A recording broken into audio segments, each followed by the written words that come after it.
Le gouvernement japonais a réagi calmement face au lancement de missiles nord-coréens, mais a assuré qu'il surveillait les mouvements de l'État reclus.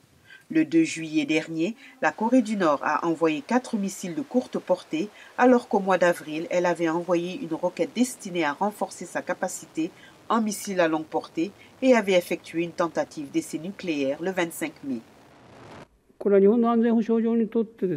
Nous ne pensons pas qu'ils aient causé de sérieux problèmes à notre sécurité jusqu'ici, mais dans le cas d'un quelconque incident futur qui affecterait directement la sécurité du Japon, nous serions prêts à expliquer cela devant le public. Le ministère de la Défense sud-coréen a déclaré que le lancement de missiles pouvait faire partie de l'entraînement militaire régulier de la Corée du Nord.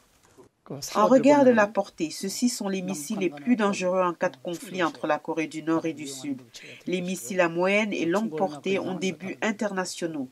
Cependant, ces tirs de missiles à courte portée peuvent être considérés comme un entraînement militaire régulier de la Corée du Nord, généralement mené pour décourager tout conflit envers nous.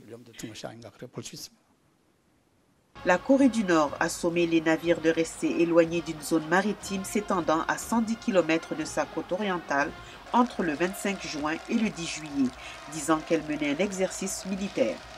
Entre-temps, un groupe civique de Sud-Coréens a envoyé vendredi des tracts anti-Pyongyang en Corée du Nord, un jour après que les deux Corées aient échoué à trouver un accord sur leur usine commune.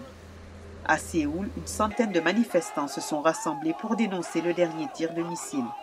Ils ont brûlé des photos du chef nord-coréen Kim Jong-il et de son fils qui est largement pressenti comme prochain dirigeant du pays isolé.